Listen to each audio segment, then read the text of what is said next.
eu agradeço a Andréia, agradeço os colegas aqui por essa oportunidade. Eu acho que de compartilhar, então, uma obra que eu acho que tem tudo a ver com essa universidade. São dois latino-americanos que estão organizando uma obra e que, com esse formato, é uma das primeiras obras que a gente tem no cenário internacional. E agora a gente está organizando, eu e Davi, a Brenda e o Christian Dunker, um dossiê que até o final do ano vai estar disponível online gratuitamente numa revista mexicana chamada Teoria e Crítica da Psicologia. Um dossiê assim, bastante vasto, com 17 artigos com essa temática de psicanálise e marxismo. Então a gente está num trabalho aí bem duro assim, para tentar pôr no ar esse material. Então, e o professor Davi Pavon Coellar, da Universidade Michoacana, do México, e também parceiro de estudos e de pesquisa nessa área da psicanálise e marxismo. O Davi tem uma tese de doutorado, a segunda tese de doutorado dele é sobre elementos políticos da psicanálise marxista, eu acho. Está em espanhol. E Davi e Ian Parker, assim, internacionalmente, os que têm pensado, né, e recuperado na obra do Lacan o diálogo que o Lacan inicia com Marx, muito pela influência de Goethe e do Partido Comunista Francês. Então, historicamente, essa relação do Lacan com o marxismo, por algum motivo histórico, que eu ainda não sei, que essa é uma próxima pesquisa que eu vou fazer para tentar descobrir por que historicamente o Marx e Hegel foi desaparecendo da fala e foi desaparecendo do cotidiano dos psicanalistas. Então, eu já tenho aí tenho conversado com psicanalistas que estudaram na França, estou tentando levantar aí, que vai ser meu próximo artigo, para entender por que historicamente, de repente, isso não aparece. Um conceito tão chave como o plus de goce, né, o mais de gozar, na obra lacaniana, de repente isso é lido sem a homologia como a mais-valia do Marx. Então, um Lacan mais palatável foi sendo introduzido, especialmente no Brasil.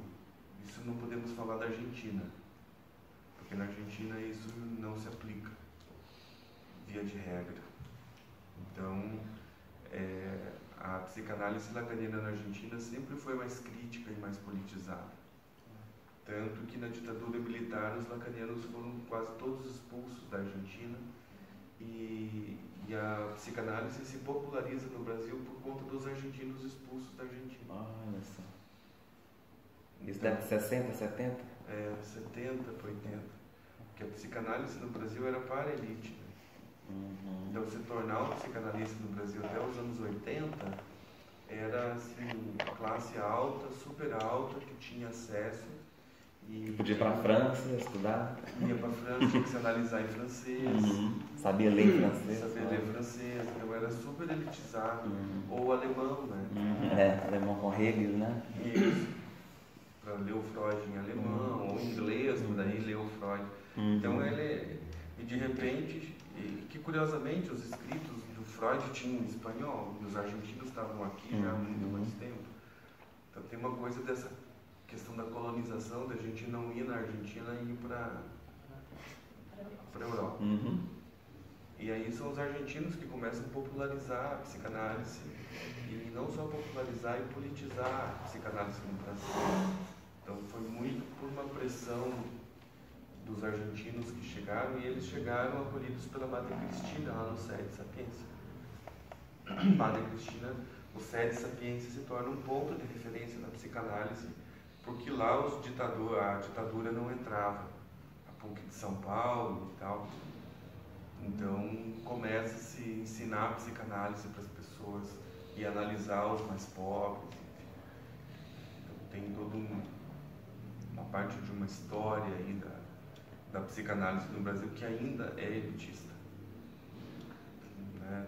Nós estamos falando de uma obra, de uma perspectiva que é marginal, não é a regra. Então André pediu para me apresentar. Então eu estudei na PUC de São Paulo, mestrado, doutorado, fiz uma disciplina com a Andréia de doutorado. A Andréia era de outro curso. Foram colegas. Colega de curso. O orientador de doutorado dela foi da minha banca de doutorado. E Se tem som. também é uma pessoa que a gente admira muito. E aí no doutorado eu fiz sanduíche em Manchester, na Inglaterra. E é muito curioso assim, a história, enfim, porque quando eu chego em Manchester para fazer essa experiência, eu não tinha muita noção do que significava aquele centro de estudos lá em termos de psicologia crítica, né? Também não tinha consciência do que isso significava também em termos de perspectiva psicanalítica, crítica e tal. Então, quando eu chego lá, eu descubro eu posso dizer assim, que primeiro, eu tinha uma interlocução muito forte com a América Latina. Eu te contei o caso da Caroline Kagan, né, que era uma britânica que estudava psicologia latino-americana. Ela era especialista em psicologia latino-americana. Então você já começa a ter que se relacionar de uma outra forma. E o próprio Ian Parker, com quem eu estudei, tinha um contato já muito forte com a América Latina. E conhece os autores da América Latina. Então, e sempre, pelo menos a mim, me provocava perguntando assim, qual é a psicanálise brasileira? Daí eu brincava com ele e falava assim, não, mas isso é pecado falar no Brasil, que a gente faz uma psicanálise brasileira, porque nós somos franceses, somos de tradição francesa, nós não podemos dizer que fazemos uma psicanálise brasileira. Daí ele dava risada e falou assim, mas como se vocês são mais de 10 mil psicanalistas no Brasil e na Inglaterra nós somos em 12 lacanianos, em 2008? 12? 12, no Reino Unido. Porque tem uma briga aí, que não vem ao caso, mas não se deixa traduzir Lacan para o inglês.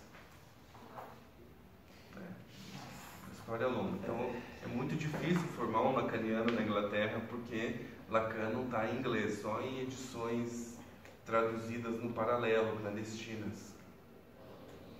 Porque o cara que cuida das obras do Lacan brigou com os britânicos por algum motivo, né, reviveu a disputa. Mas ele era francês? Né? Esse cara que estava organizando era francês? Quem? Organizando as obras do Lacan? Isso. Porque essa rivalidade sim, é o Jacques Lamillard, que é francês, que cuida dos direitos do Lacan, que já é falecido, faleceu em 80. E aí ele proíbe a tradução de Lacan para o inglês. Eu não sei a história, o porquê da briga, mas eles brigaram e não deixam. Então dificulta muito a formação. Mas só que o que acontece na Inglaterra? Os lacanianos que tem lá são os teóricos políticos mais importantes hoje da Inglaterra, que é a escola de Essex, por exemplo, que tem ali uma influência lacaniana muito forte, que é a Leta Norvel, Jason Linus, Yannis Stavrakakis, Nelson MacLeod. Então eles vão beber nessa... E o Zizek começa aí em Essex, né? Depois eles brigam também, mas o Zizek ganha visibilidade em Essex. E aí o pessoal de sexo rompe com ele por uma questão de uma aproximação do Gigi com Stalin, né? E eles são muito mais leninistas, então tem um dos motivos da briga passa por aí. Falar briga parece assim, é briga mesmo, porque tem um texto do Laclau assim, que você parece dois moleques brigando assim, entre o Gigi, assim, de xingamento mesmo, assim, de... Então, dá para dizer isso. Então, é nesse universo que eu tive essa experiência aí do sanduíche, e eu entrei em contato com esse universo que para mim no Brasil era muito desconhecido, porque a gente tinha uma tradição já de uma psicanálise tentando dialogar com a sociedade brasileira, mas uma psicanálise também muito permeada por questões sociais. E na Inglaterra, e esses autores da América Latina, eles vão fazer teoria política e psicanálise, que é diferente de temas sociais e psicanálise. Então, o que a gente tem muito no Brasil? Psicanálise e morador de rua, psicanálise na assistência, psicanálise e teoria política mesmo, no bojo da estruturação do pensamento político no Brasil, ainda é muito poucas pessoas que se arriscam em pensar mesmo em teoria política e tal. Christian Dunker, conheci há pouco um autor, Christian Dunker. Ele faz uma espécie de interpretação assim, da psicologia da sociedade brasileira, faz a interligação, digamos, entre uma configuração de uma teoria totalmente política a partir das categorias psicanalíticas. Não seria um exemplo? Sim, o Christian Dunker, que tem um artigo dele aqui, é o que está comigo agora na organização do próximo livro, do dossiê, Vladimir Safatli, Nelson da Silva Júnior. A gente tem uns caras legais assim pensando, tem mais um cara da UFMG, então você tem uma galera bacana se ensaiando nessa área assim, no Brasil, tem caras legais assim. O Vladimir talvez seja o que, por ser filósofo, é o que mais se aproxima de uma teoria política mesmo. Mauriás tem uma formação na psicanálise e também, é um político no fundo, né? Um teórico da política também. Eu não o conheço por esse viés, assim, nem sabia disso, mas legal. Como se diz sobre a consciência, ele utiliza as categorias, parece que ele é mais um psicoanalista, stricto sensu freudiano, ele utiliza categorias lacanianas para interpretar, digamos, a configuração da consciência do proletariado no Brasil, e assim se va a la tópica freudiana, entre ellos, yo, super yo, va explicando un poco cómo se da esa conciencia del proletariado a partir del movimiento de la economía lineal. Si utiliza para que también es un ejemplo, solo que no estaría en esta escuela, digamos, de lacaniano. Lacaniana. Ajá. Isso é interessante, ontem você falou nisso, contar um pouco para eles que não estavam presentes a importância da psicologia latino-americana no contexto internacional, aquele pessoal dos anos 60, 70, sim. ontem. Porque é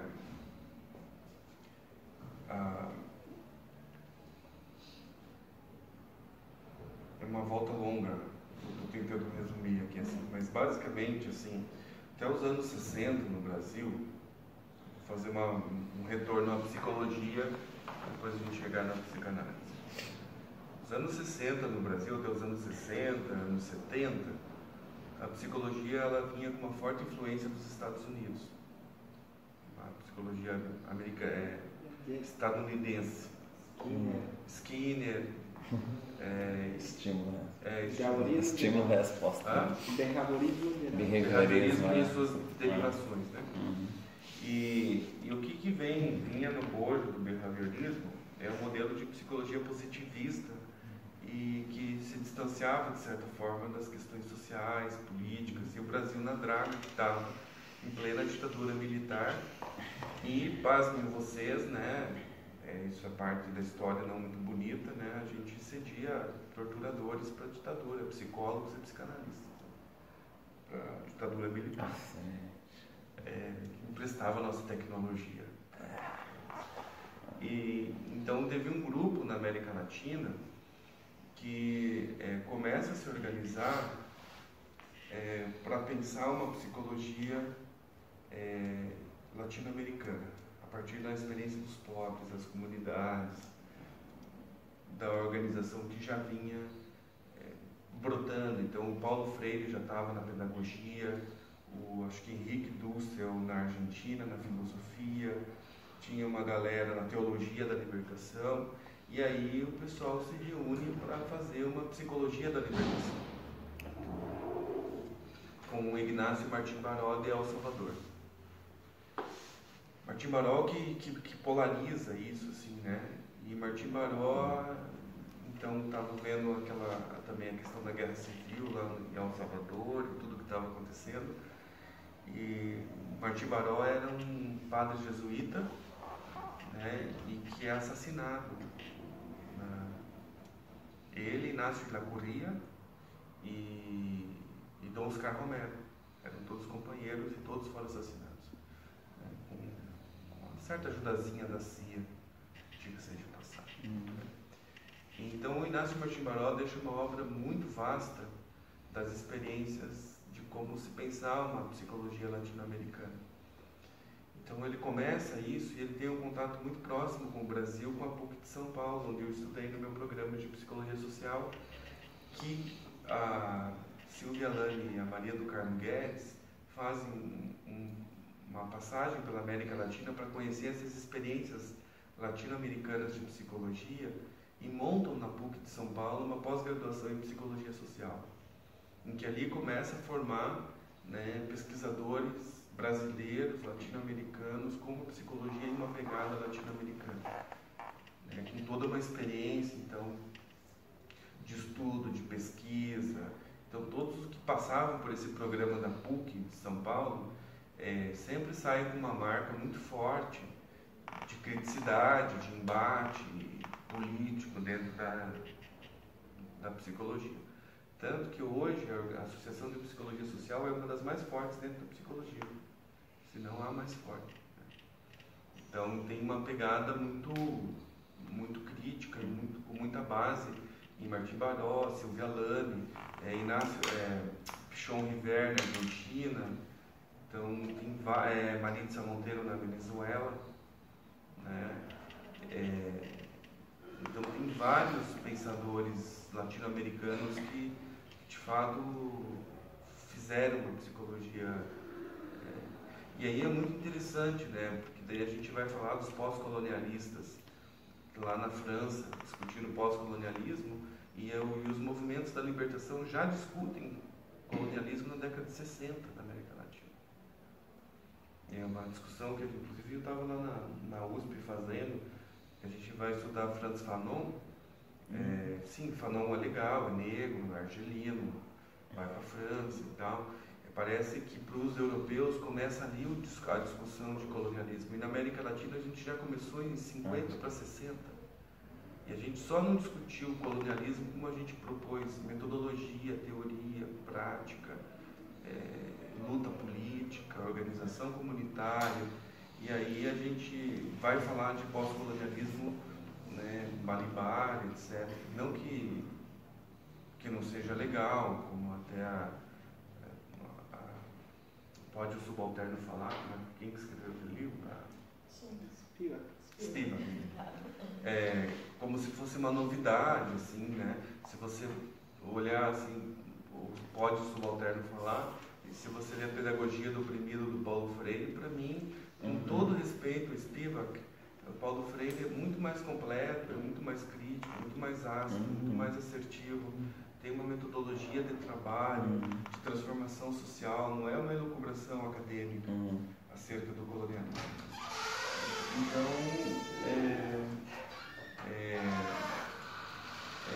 essa experiência na América Latina, ela é muito frutífera intelectualmente. E eu faço meu doutorado nesse programa estudando psicanálise. E aí a minha tese de doutorado eu estudei a mística do movimento sem terra. A mística do movimento sem terra e à luz do seminário 17 de Lacan, que são a álgebra lacaniana e tal. que aí começa essa relação que eu falei com vocês com a questão da teoria política e etc. Então, essa experiência latino-americana, ela é muito forte para nós, e uma das coisas que me marcaram muito, assim, nessa experiência que eu tive, que eu precisei sair para olhar de fora e dizer assim, olha quanta coisa legal que a gente tem. Primeiro, na hora de escrever, escrever como um latino-americano, isso parece o óbvio, uma redundância, né? Mas como é que a gente escreve como um latino-americano? O que a gente propõe desse lugar, né, de América Latina para pensar o mundo, né, a nossa realidade como latinos, né? Como é que a gente não vai fazer um repeteco das teorias europeias acerca da gente mesmo? Então esse diálogo e um pouco da ideia que eu estava falando desse dossiê que a gente está organizando também de psicanálise e marxismo é justamente reunir preferencialmente os latino-americanos, tem alguns europeus também, mas preferencialmente os latino-americanos para a gente dizer o que a gente entende sobre isso, o que a gente está falando sobre isso. Então a maioria dos autores são latino-americanos que estão pensando esse processo e construindo coisas, né? E tentando construir, porque a gente tem tradição para isso, né? A tradição tem o lado negativo, mas tem o lado bom, porque a gente já está desde a década de 60 produzindo isso. E é muito óbvio que esse tipo de conhecimento ele vai ficando pela margem, né? Ele não é mainstream. Então você precisa construir espaços para que esse tipo de conhecimento venha. Quando a ideia... Tem uma versão desse livro em espanhol, só que tem um título diferente, mas ele tem lá uma edição mexicana.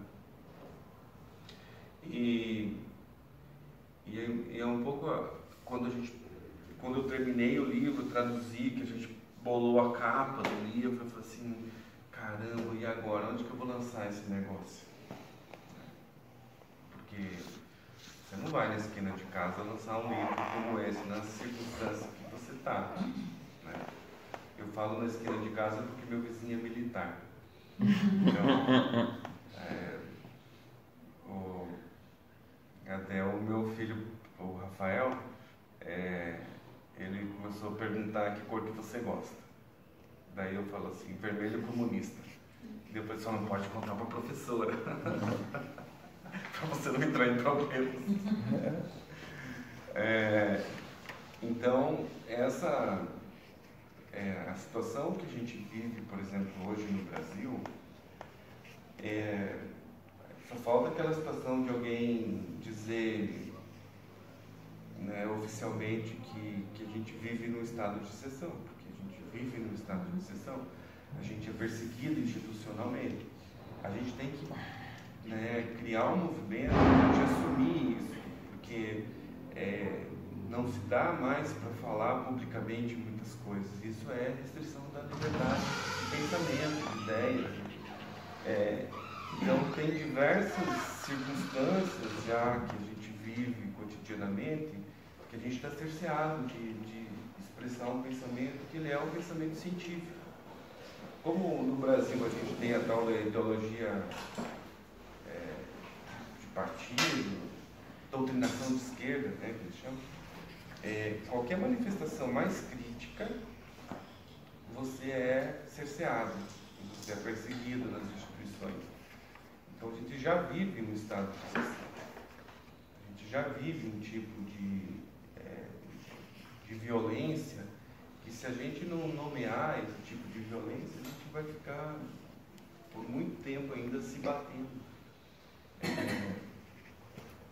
A mesma coisa que a gente está discutindo, né, o sistema judiciário brasileiro, né? Só não vê, só não entende o que está acontecendo quem de fato se esforça muito para não querer entender.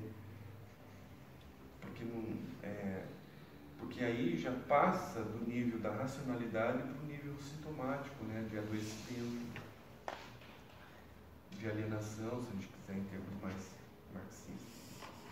Então, um pouco esse é o contexto geral da obra, do livro, do pensamento. Assim. Agora eu vou me deter um pouco no livro e vou falar um pouquinho da violência, como a gente está pensando. Então a ideia surgiu justamente de pensarmos como é que a violência ela acontece em diferentes países, em diferentes culturas, né? E o que esses autores têm em comum nessas culturas? O capitalismo. Todos aqui vivem em um país capitalista. Por exemplo, Davi é mexicano, Bert Oliver sul-africano, a Bavia, Kritanshi e Anupta são de Calcutá, na Índia.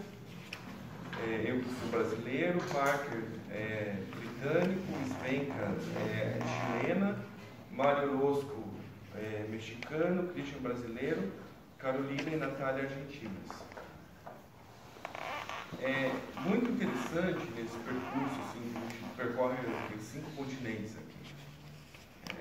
Então, o que dá uma amostra para a gente falar em termos científicos, né, nos dá uma amostra da violência, eu acho que de maneira bem satisfatória ao longo, né, desse processo.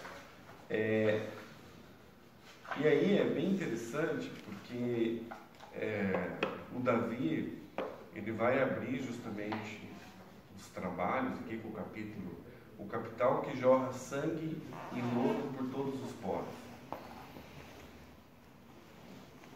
Confesso que no início eu achei meio chocante o capítulo, assim, né, do que será de fato que ele está querendo dizer. E é exatamente isso mesmo. Né? O capitalismo destrói o mundo. É isso que ele quer dizer. Não só a vida humana, mas como o capitalismo destrói o planeta. É uma citação, né, do Marx, eu acho. Isso. Essa frase. São demônios que destroem o poder Brasil da humanidade. Viva Zumbi, viva Zapata, Antônio Conselheiro. E todos os Panteras Negras. E aí eu vou trabalhando a ideia de violência, costurando basicamente o que conduz o capítulo à música do Chico Sainz. E aí eu vou falar que no capitalismo, como na música do Chico Sainz, banditismo por pura maldade. Né? Que é essa diferença da violência revolucionária para a violência do capitalismo. O banditismo por pura maldade. E a violência revolucionária é porque você almeja uma coisa melhor. E aí eu vou buscar no Marighella uma tentativa de pensar essa violência revolucionária.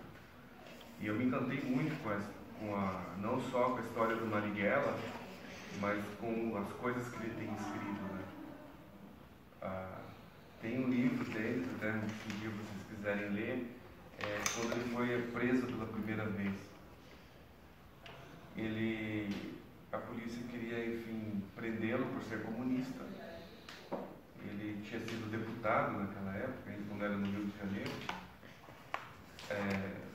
E aí ele correu da polícia, dos agentes, na verdade, da polícia, nem era a polícia fardada, e ele entrou num cinema cheio de crianças e os caras atiraram nele no meio das crianças.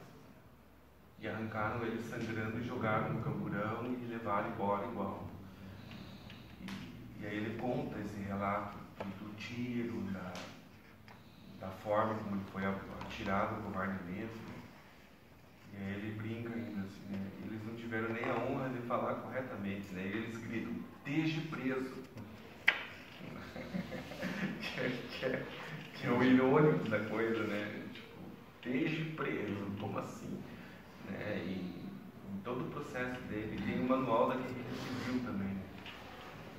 Manual do guerrilheiro urbano. Então, o que a gente muitas vezes escanteou, né, essa coisa, de entender também por que uma Marighella chega na ideia da guerra armada, né, da luta armada. Então, são textos que a ideia é ressurgir dentro de uma perspectiva latino-americana, de um brasileiro que fala desse lugar, que pensa a violência de um outro jeito, que é vítima da violência do Estado.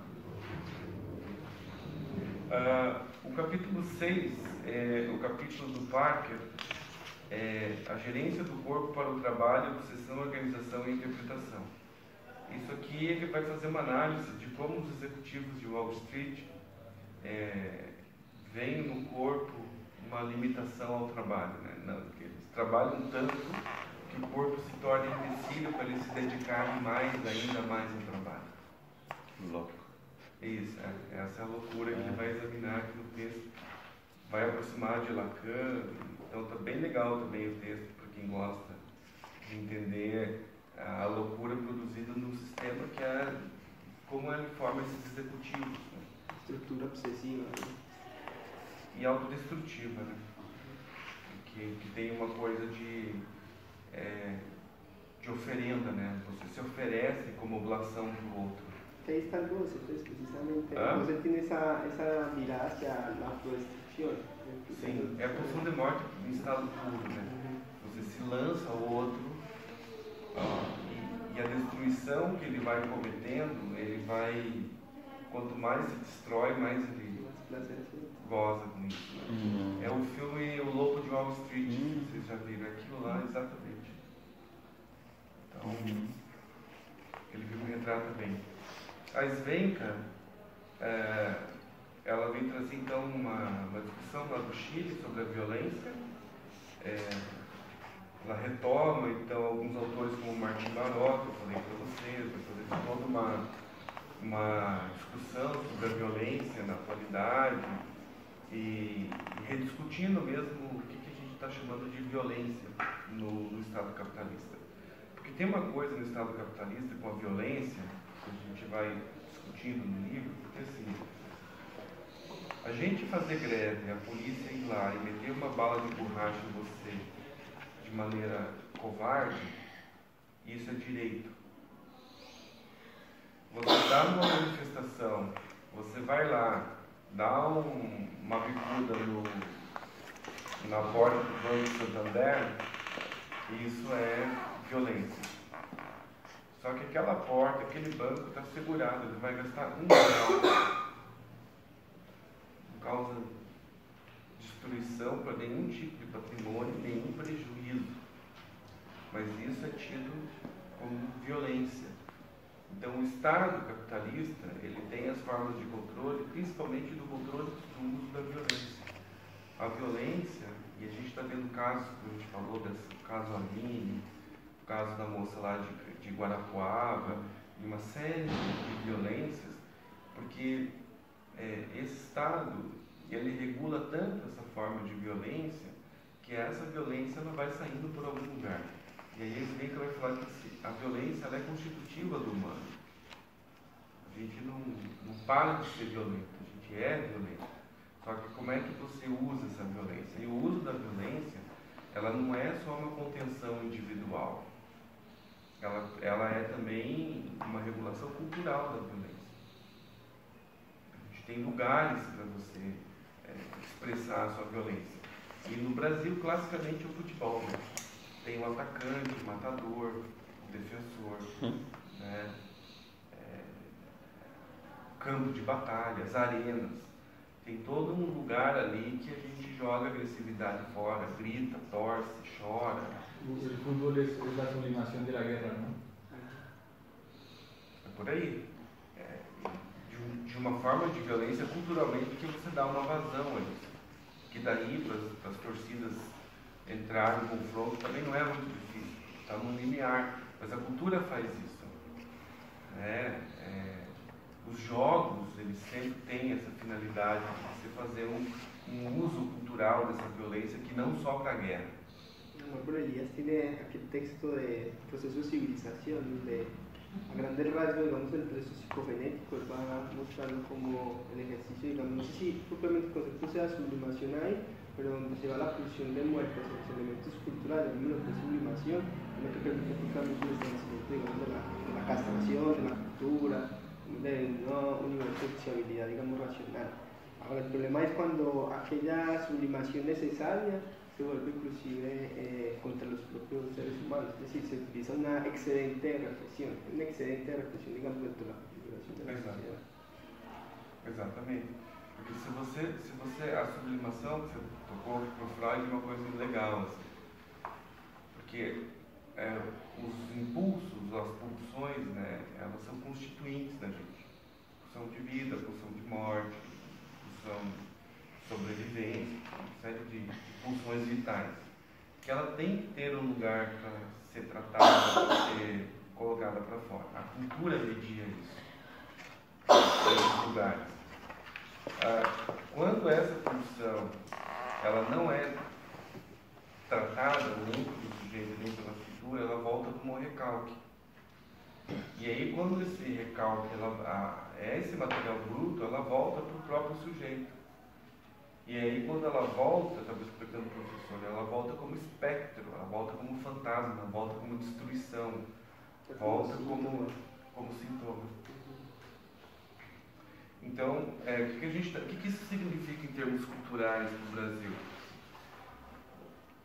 O Brasil é um país que ele não faz um acerto de contas com a história. Por exemplo, a gente viveu 500 anos de escravidão, 888 anos, oficialmente, de escravidão entre índios e negros. 388 anos oficiais. E aí a gente muda de um sistema para o outro sem nenhum tratamento dessa violência. A gente joga isso como um recalque. E aí, como é que isso volta? De 1888 até hoje, volta no discurso sexista, racista, excludente, é o que mata o mais fraco, é o que espanca, é o que vai no aeroporto e diz assim, olha, cheio de pobre aqui, olha que nível que nós chegamos, né? Então, o recalque ele vem nesse discurso mais funesto que tem. E o pior da cultura é quando tem um cidadão que encarna esse discurso. Classicamente, o Freud escreve um livro sobre isso, que é o Psicologia das Massas e Análise do Eu, que ele vai analisar o nazismo embrionário, né? Pós Primeira Guerra Mundial ali, o Freud, já vendo a organização dos nazistas, ele escreve esse livro. E aí eu estava dando uma aula para os meus alunos sobre esse livro. Daí uma aluna perguntou, você está falando do Brasil, professora? Eu falei assim, não. Estou me detendo à obra Freud. Porque Freud en aquella obra no hace mención al nazismo, pero evidentemente el recorrido que realiza la obra es para entender, digamos, el fenómeno solamente de las masas, sino el fenómeno totalmente del nazismo, la lideranza de Hitler y hasta donde, digamos, las masas se pueden homogeneizar en la figura del líder. En la discusión ahí con Gustave Le Bon, él hace un excelente recorrido por toda la psicología social de aquella época. Y ahí, digamos, la tesis central es esta cuestión de la estructura de la horda. Como el ser humano es un animal de horda y un animal gregario, ahí puede explicar cómo aparece esa relación lineal de los seres con el líder, inclusive puede aplicarse no solamente con Hitler, sino para un modelo metapsicológico propiamente, se lo puede ver en diferentes ámbitos. Pero la finalidad, pues, obviamente, era el nazismo. Sim. E aí vocês vejam, né, que uma das coisas que o Freud coloca na obra é o estabelecimento de um líder para organizar a ordem. E o líder, para o Freud, como é que se estabelece esse líder? Quando o líder consegue encarnar esse discurso do recalcado. Ele, de certa forma, ele ordena esse gozo coletivo em função dele. Então o cara, ele sublima a sua pulsão, porque ele goza na figura do líder falando aquilo que ele gostaria de ouvir. Então isso é... Me parece la identificación, ¿no? Identificación. Me parece totalmente identificación, porque todos quieren ser como diferentes líderes políticos, ¿no? Sim, e é muito legal isso da identificação com Freud, porque a identificação não é isso assim, eu me identifico como na de Freud, a identificação é uma coisa muito mais séria. É você imaginariamente se tornar o outro. Imaginariamente você assume o outro. Então, você assume o líder, você é o líder na loucura daquele coletivo. Então, se ele fala aquilo e ele odeia o judeu, então vamos todos odiar o judeu, porque eu sou aquela pessoa. Essa é a identificação do Freud, que é muito forte isso, né? Porque a criança, quando a gente fala, a criança se identifica com o pai, com a mãe, tanto que ela muitas vezes espelha a gente, né? Quem tem filho pequeno sabe. Que você vê até umas coisas meio esquisitas da gente, a criança fazendo aquilo, você fala, nossa, socorro, sou eu aqui. E aí você trata de tentar melhorar um pouquinho a criança, não ficar tão... Porque de fato ela se identifica, ela torna-se aquela pessoa. E aí muitas vezes, por exemplo, o autismo, ele não consegue sair dessa identificação, muitas vezes. Ele cola naquilo e não sabe se distinguir, por exemplo, do objeto, grosseiramente. E aí o Mário Orozco, que a gente estava falando ontem da violência sádica, então quem quer entender sobre violência sádica, lê esse capítulo. Que ele vai tratar justamente agências políticas do sadismo. Então... Ensina também como se defender? Como se defende da violência sádica. Não, e aí ele vai... Não abriu o e-mail da Não abriu o e-mail do Zimbra. Institucional. E aí o texto do Christian Dunker, que você citou, ele vai falar um pouco do Brasil da maioridade penal, e essa coisa que vira e mexe e volta à pauta, o que isso significa em termos de cultura brasileira, como, de novo, essa falta de acerto de contas nosso com a cultura e esse retorno do recalcado voltando o tempo inteiro.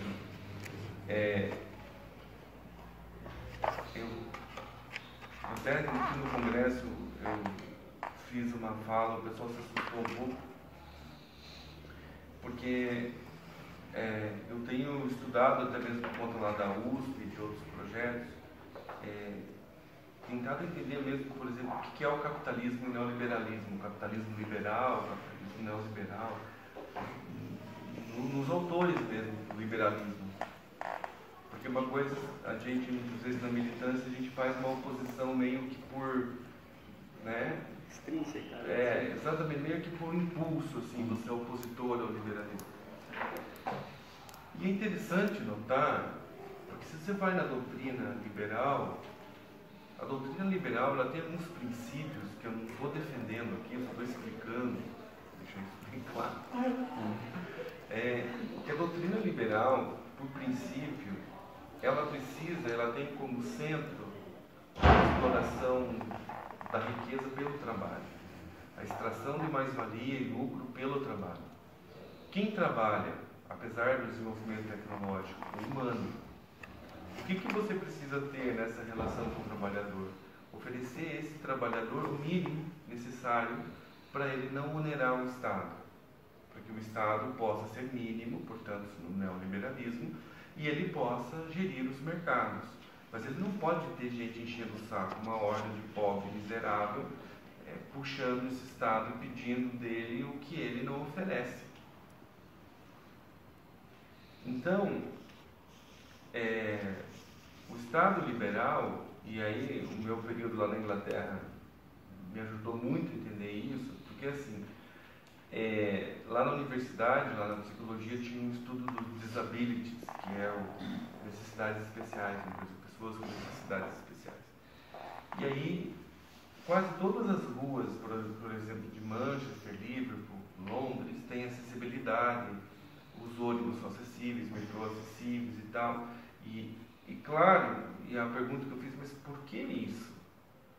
E aí a explicação de um colega liberal foi muito simples. Porque se eu tenho esse disability dentro de casa, sem transitar a velocidade, sem trabalhar, ele onera o Estado. Onerando o Estado tem que gastar com saúde, tem que gastar com assistência social. Então, eu dando acessibilidade para esse cara, ele sai, ele produz, ele vai trabalhar e dá riqueza para mim. Então, pronto, não tem razão para manter esse cara dentro de casa. Olha. Esse é o raciocínio liberal. Olha a lógica colonialista. E aí a pergunta, por exemplo, eu convivi lá com os brasileiros imigrantes lá em Manchester. eles trabalhavam com construção civil. A moça que trabalhava, brasileira, ela só assentava azulejo. Só não, né? Tudo isso, mas enfim. Ela é especialista em assentar azulejo. Só que para ela assentar azulejo, ela tinha que fazer um curso, acho que de 6 meses, ganhar um certificado para saber, de assentadora de azulejo, para saber se ela sabia usar os EPIs, os equipamentos de proteção individual, para que ela não ocorresse em acidente, porque o Estado estava preocupado com ela, porque se ela se acidentasse, o Estado ia ter que arcar com as consequências da saúde dela, ou o patrão, né, porque ela estava sendo contratada pelas pessoas. Então, o raciocínio liberal é ele dar condições mínimas para as pessoas, para elas dependerem do Estado minimamente. Não é porque se morre de amor pelo cidadão, porque eles estão muito preocupados com a sua integridade, porque o raciocínio é liberal. Tudo bem até aí? Pensemos no Brasil. O que a gente faz com o disability? Deixa o cara apodrecendo dentro de casa, com toda a situação que todo mundo já conhece. Né? A troco do quê? Né? Outra coisa, você flexibiliza, as leis da Inglaterra de trabalho são flexibilizadas? São flexibilizadas.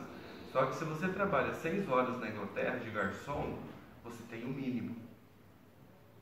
Você não morre de fome, você tem escola, você tem educação, você tem o mínimo, você não vai morrer de fome, você não vai ser um miserável caindo, né, batendo panela. Tá? Você trabalhando minimamente você tem o mínimo. Porque a lógica do liberalismo é que esse trabalhador tem o mínimo, porque senão ele chega desmotivado no trabalho e ele não produz. E aí pensemos nós, né, que o Marx está dizendo que o capitalismo, o marxismo, o socialismo, ele é uma superação do quê? Do capitalismo. E na América Latina, o que a gente tem na América Latina? O que a gente tem no Brasil? A gente tem produção de miséria. Porque a produção de miséria é a produção da senzala, do retorno do recalcado, de novo para cá. A gente tem, né, pessoas que encarnam o Senhor da Casa Grande. O Elias, na fala dele, ele trouxe uma fala do Temer. Por que ele estava indicando a Marcela Temer para o programa Criança Feliz? Jesus! Porque as mulheres, a ideia é assim, é uma mulher porque a mulher sabe os preços do supermercado, porque a mulher é boa para cuidar da casa, porque só a mulher que sabe cuidar de uma criança. Está na fala do presidente da República Federativa do Brasil.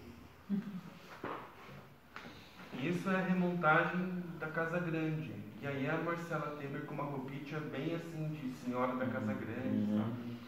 Um perfil assim que lembra o imaginário da Casa Grande e tal, e ele se portando, encarnando esse lugar, né, de uma elite que está aí, né?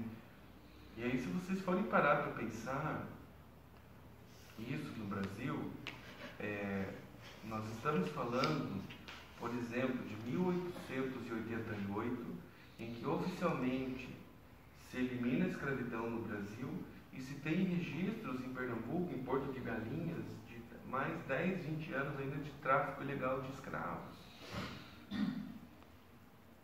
E aí, não sei se todos vocês sabem, oficialmente a escravidão no Brasil termina em 1988 com a assinatura do José Sarney. Porque a princesa Isabel dá um indulto de escravidão por 100 anos. E a escravidão no Brasil se encerra em 1988 com o José Ribamar Sarney. E aí eu me assustei com isso e eu fui atrás disso, porque quando eu olhei isso eu não acreditei. Daí eu fui pesquisar, de fato, é isso mesmo. E é exatamente o ano Da Constituição, estou pensando aqui. Lembro bem disso também.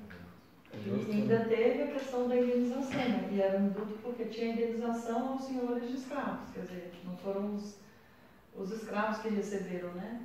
Os senhores de escravo aceitaram o paulatino, inclusive tinha essa condição de aos poucos ir recebendo a indenização e concedendo a liberdade, mas em troca, vários, além da indenização, vários benefícios que esses senhores tiveram, inclusive até de terras, de concessão de áreas, né? Que eram do governo, que eram do governo, não, que eram do Império, troca de favores, serviços, patentes, determinadas posições, várias trocas. Isso. Então, por que a gente está falando disso agora? Porque está tudo muito perto da gente. Não parece, mas está tudo muito cerca, muito perto.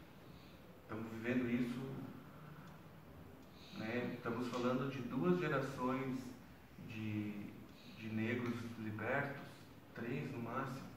É muito perto. É muito recente. É muito recente. A gente parece que isso é tão longe, mas isso é muito perto. Está muito aí. E a gente não trata disso. A gente não, como cultura, como país, a gente não fala disso.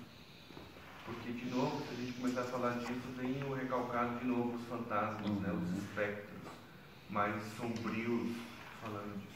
Por fim, soberania, o direito das abordagens a um falso dilema sobre a violência, o Estado e a emancipação das 2 Argentinas, que vão fechar aí com chave de ouro as reflexões para a gente. Para encerrar, eu queria fazer só uma relação rápida dessa coisa do colonialismo, neocolonialismo, com as relações de trabalho, especialmente no Brasil. A flexibilização das leis trabalhistas que a gente está vivendo, que a gente viveu, só é possível num Estado que de fato seja liberal. Porque se você trabalhar 5, 6 horas, 10 horas, né, você vai ter o mínimo para viver. Aqui no Brasil, com essa flexibilização, estavam pagando, parece que R$2,90 a hora nessas Renner aí da vida. Né? Então a gente está falando no Brasil que há uma remontagem desse sistema. E quando as multinacionais vêm ao Brasil, as mesmas políticas de cuidado ao trabalhador que tem em outros países, não se tem no Brasil. E aí as relações de trabalho, a gente vai se submetendo a determinados tipos de violência que a gente está tendo no Brasil agora em números epidêmicos, suicídios. Só, por exemplo, o movimento que o Banco do Brasil está se movimentando para a privatização. O que tem de gente se matando, literalmente, só de casos confirmados de suicídio, fora os que estão tentando, né, se suicidar, porque a situação de desamparo é tamanha que as pessoas não têm a quem recorrer. Você não tem como recorrer ao Estado, você não tem como ir ao Ministério da Justiça do Trabalho, porque agora, se você perder, você paga e ainda é multado e pode ser preso. Então você lança o trabalhador numa situação tamanho de desamparo que a única coisa segura que ele tem pela frente é a morte. E eles estão se matando. Aí a gente vai para a realidade universitária. Muitos estudantes tentando suicídio ou se matando. Porque a gente não consegue nas profissões dar perspectiva para esse jovem de futuro. Que futuro ele vai ter? O cara vai sair engenheiro, tá, mas ele vai ser engenheiro no Brasil para fazer o quê? Estudou 4, 5 anos para de fato, como é que ele vai sustentar a família dele, as coisas que ele tem. E aí o que a gente começa a ter de novo no Brasil? Emigração, né, quando vai para fora. Então, essa mudança na cultura e esse retorno dessas violências neocoloniais, elas estão voltando de novo. E aí a gente tem um grave problema que falta para nós, né, ainda na universidade, pesquisas consistentes que possam ajudar a gente a nomear essas violências, né? A dar nome para isso, a lidar com isso, né? E tem uma outra coisa que está sendo debatido muito na psicologia, em termos de saúde mental do trabalho, é o assédio moral, né? O assédio moral é uma coisa que a gente precisa debater muito, mas debater muito. E o mais louco de estudo que o lugar que a gente é mais assediado moralmente é nas instituições de ensino. As instituições de ensino é onde se sofre mais violência moral, assédio moral de tudo que é lado. Como você não tem um lugar a quem recorrer, você fica exposto a esse tipo de coisa. E o que acontece, né? A classe dos professores no Brasil é uma das classes que mais adoecem mentalmente, junto com o policial e atendente de telemarketing. São as 3 profissões que mais adoecem, não só fisicamente, mas mentalmente. E muito disso das doenças mentais, elas são provocadas por assédio moral. O assédio moral é um tipo de violência que você não consegue nominar. Você só vai saber que você foi assediado moralmente, muitas vezes, depois quando você está numa angústia desgraçada, num sofrimento, que você não sabe dizer o que está acontecendo, você só tem um pânico de voltar para o lugar do seu trabalho. Né? E esse tipo de assédio moral ele tem que ser debatido publicamente para se defender disso. Como é que se defende disso? Publicizando isso, fazendo campanhas, discutindo, né? Contando para os assediadores que isso é assédio moral. Então os assediadores muitas vezes assediam porque não tem esse debate público, né? E o Conselho de Psicologia tem peitado nas conversas assim, né? Discussão sobre assédio moral. Agora lá na minha universidade a gente vai fazer uma discussão sobre assédio moral, porque e não é assédio moral do patrão, né? Do colega. Do colega. Você violenta o colega do lado. E que tem uma outra coisa que eu quero só fazer mais uma relação com o neocolonialismo. Eu estou falando do neocolonialismo não dos pós-colonialistas, dos latino-americanos. Porque assim, eu tenho acompanhado, não só pelos meus pacientes, mas de trabalhadores de empresas capitalistas assumidas. Assim. Somos empresas capitalistas que objetivamos o lucro. Ponto. Então, essas pessoas, essas empresas, têm violência? Têm violência. Tem assédio? Tem assédio. Mas boa parte do assédio é do gerente, é do supervisor, o assédio vem do patrão, quando tem diretamente. Você tem uma hierarquia em que o assédio ele vem pela hierarquia e chega até a base, onde se espreme mais, obviamente. O maluco da instituição de ensino superior, a famosa IES, é que a gente não tem o patrão diretamente te falando o que você tem que fazer. Você tem o colega te assediando por um conjunto de regras e normas que nós mesmos criamos nos nossos departamentos para a gente mesmo. Porque, vamos parar e pensar um pouquinho as regras da CAPES. A regra da CAPES, quem que criou? A CAPES tem os consultores ad hoc. Quem que é o consultor ad hoc? O meu colega, do lado. Quem que cria a regra de produtividade? A CAPES dá o tom. Quem ratifica? O meu colega de lado. Quem é o fiscal que vai de curso a curso, universidade a universidade? O meu colega de profissão. O meu colega professor. A CAPES não é uma entidade que tem lá engenheiros, um departamento de engenharia, um departamento de psicologia, não. É tudo ad hoc. É tudo uma construção de assédio por colegas. É uma biopolítica da destruição. Assim. Ela é lateralizada, ela não é hierarquizada. Bom, vamos continuar o paralelo com a empresa. O gerente de uma mega empresa arranca o couro do funcionário dele, o cara bateu a meta, final do ano, hashtag partiu Cancún, hashtag partiu Punta Cana, hashtag 30 mil na conta dele. Não estou justificando, estou dizendo a lógica liberal. Você arrancou o couro do cara, foi lá, fez, ganhou uma viagem para Punta Cana, para Cancún, para Disney com a família toda. O cara ganha bônus para isso. Não estou justificando, estou explicando como é que é. Agora vamos pensar na universidade. Você cumpriu a meta do triênio. O que você ganha? Falou, fica com emprego, filhão. Na pública. Falou, filhona, você vai ficar aí credenciada na pós-graduação. É o que você ganha.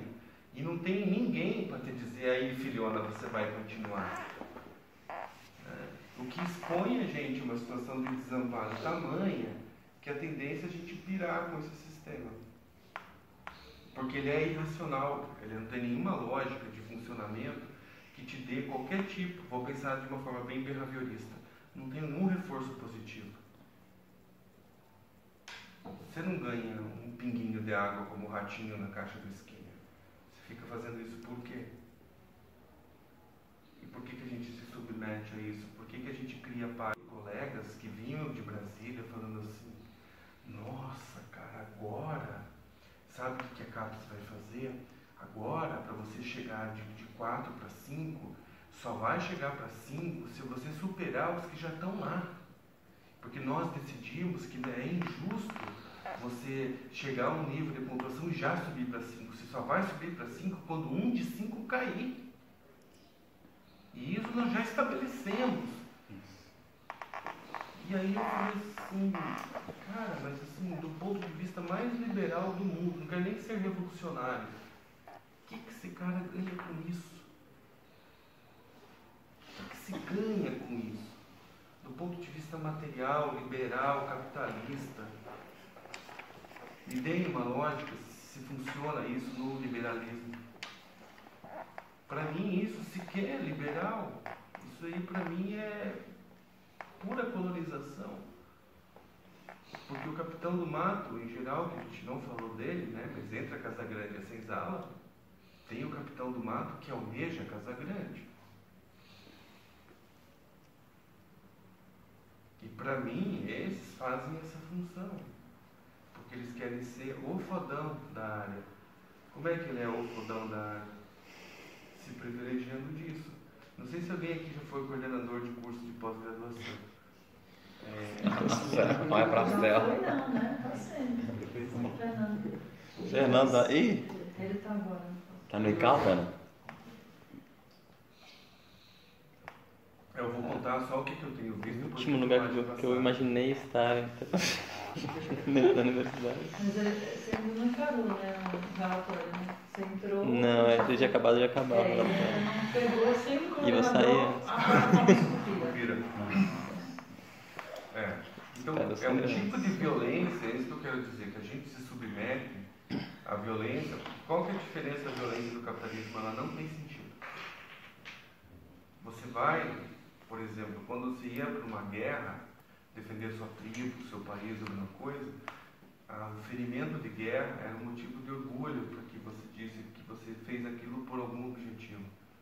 Hoje, no capitalismo, a violência a qual a gente se submete, ela é vazia.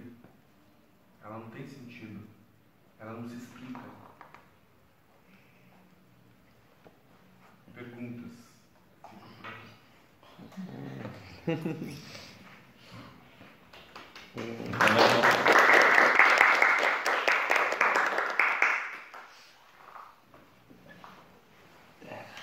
Não, primeiro, assim, agradecer toda a disposição de vir e de expor o livro. Acho que é uma discussão, toda ela que temos que fazer, dá né, um impulso de levar adiante esse debate. Espero que venha mais vezes e trazer outras pessoas nessa pegada. Não temos ainda o curso de psicologia, mas eu acho que pelo grupo que está aqui e por mais gente que provavelmente quis vir e pelo excesso de trabalho não esteve, certamente é um tema que interessa muita gente e, enfim, mesmo dentro de uma, eu ia dizer relativa, mas não relativa, uma enorme leiguice, assim, né, um desconhecimento, mas com a curiosidade sobre o tema. Mas eu fiquei assim com um trem na cabeça, que era para chegar numa possibilidade teórica de nomeação da violência, na especificidade do capitalismo dependente latino-americano, e veio também, acho que vinculado a isso, o porquê, né, dessa violência, não no sentido de possibilidade teórica de explicação dela, né? E aí vou remeter rapidinho a uma estrutura que eu acho que é muito própria do pensamento latino-americano crítico, da, ao mesmo tempo, inevitabilidade da gente pensar a América Latina em comparação com o capitalismo dos países centrais, dos países imperialistas, e ao mesmo tempo os perigos que isso leva, né? Porque a comparação em vários momentos foi com o Estado liberal, né? Que lá o pessoal tem o mínimo para se viver. E me parece que existe a possibilidade teórica de entender isso através das transferências de valores pelas diferenciais de composição orgânica do capital, remessa de lucro, dividendos, dívida, enfim, tem uma série de um arcabouço teórico possível de entender a transferência de valor sistemática que permite essa contraposição, que permite que um trabalhador, uma trabalhadora consiga o suficiente, tenha um salário que condiza com o valor da força de trabalho e aqui sistematicamente existe uma tendência de pagamento abaixo do valor da força de trabalho, ou seja, aquilo que você falou da produção sistemática da miséria. E eu acho que existe já uma produção teórica nesse sentido muito bacana, muito importante. Vinculado a isso, tem um certo incômodo ainda sobre a percepção da neocolonialidade ou da reversão neocolonial, como alguns também tratam a conjuntura, porque não parece ser a permanência do velho. É a atualidade da exploração capitalista. Quando a gente pensa na permanência do velho, pode até fazer um desdobramento para não cair nisso, mas tende a acreditar que falta modernidade capitalista, né? Falta liberalismo, falta o modelo das nações centrais. E na verdade não é que tem me parece, né? Não sei se é um recalque de uma solução do passado, mas é a atualidade da forma capitalista exige o racismo, não é herança da escravidão. É que hoje em dia o racismo é funcional, exige o patriarcado para acumulação hoje, não é que tem um resquício do passado, é a forma do presente. Assim, eu acho que em termos de método, pelo contrário, estou desde um ponto de vista acreditando que o Marx, né, fala, o ser humano que dá a chave para o entendimento da anatomia do macaco. Então, não é o passado que explica o presente, é o presente que dá para a gente entender o passado. É essa chave, pelo contrário, é afirmando um marxismo desde esse ponto de vista do método. E eu acho que, enfim, me parece que todo o debate sobre o neocolonialismo é importante, temos que reivindicá-lo, conhecê-lo, porque é um passado de luta e de avanço teórico dentro do marxismo, mas eu acho que em termos da estratégia política do presente, ele tende a acreditar que o que existe de problemas é um resquício do passado e que faltaria então uma modernização, inclusive, e não por acaso todo o contraponto foi com o que existe no centro, no modelo liberal, né? E isso só existe lá por causa da transferência de valor, por causa de uma série de elementos que o marco da análise não pode ser os países separadamente em contraposição, mas sim o sistema mundial capitalista e da sua formação. Enfim, são reflexões que me vieram à cabeça a partir desse último elemento da fala, né? E, bom, o que eu acho que ganha em relação a CAPES, embora não evidente, não imediato, é um processo de privatização e de acumulação de capital no ambiente do universitário, da educação como um todo, né? Na medida em que vai estabelecendo metas incumpríveis ou que adoecem, etc., onde se busca financiamento privado, etc., vai se abrindo caminhos, né, onde a produção de ciência já não é funcional para a acumulação de capital e vai se abrindo caminho para que se acumule capital nessa esfera da educação. Então, acho que existe uma razão de ser disso, né? Assim como existe uma razão de ser da violência no capitalismo. Aumentar o grau de exploração e produção de mais valor, né? E as classes dominantes ganham com isso. Eu acho que dá para pegar teoricamente essa resposta. Essa questão do neocolonialismo, essa coisa que você colocou do presente, porque eu olho a coisa de duas formas, talvez muito mais parecido com você do que contrário a você. Porque assim, um processo histórico, se você pensar como ele se constitui, e ele chega no presente, no agora, ele não, e eu acho que é uma grande contribuição do marxismo para dizer que isso é contínuo, isso não está terminado. Quando você tem um processo de mudança, por exemplo, da escravidão para uma suposta liberdade, e você não resolve isso historicamente como um processo revolucionário, de cisão, de ruptura, esse processo ele continua. E aí eu concordo com você que ele continua, ele se reatualiza, ele não vai ser o mesmo modelo igual, assim, mas em termos de estrutura da proposta, ela se reatualiza. Claro, e eu também concordo com você que o capitalismo ele se utiliza disso que é construído historicamente para ele extrair ainda mais valia, porque isso é mais prático para ele do que você ter uma outra circunstância, por exemplo, sindicatos fortes, organização social, etc. Então eu vejo nesse sentido essa coisa do presente que você fala, ele se torna mais forte, mais imperativo por causa dessa construção que a gente vem fazendo, que é de não falar sobre as questões centrais desse país. A gente está caminhando para um novo acordão, né? Nas eleições. De novo não tem estrutura, não tem ruptura, não tem ruptura como a questão. E aí, se a gente for pensar em termos marxistas e em termos lacanianos, se não há ruptura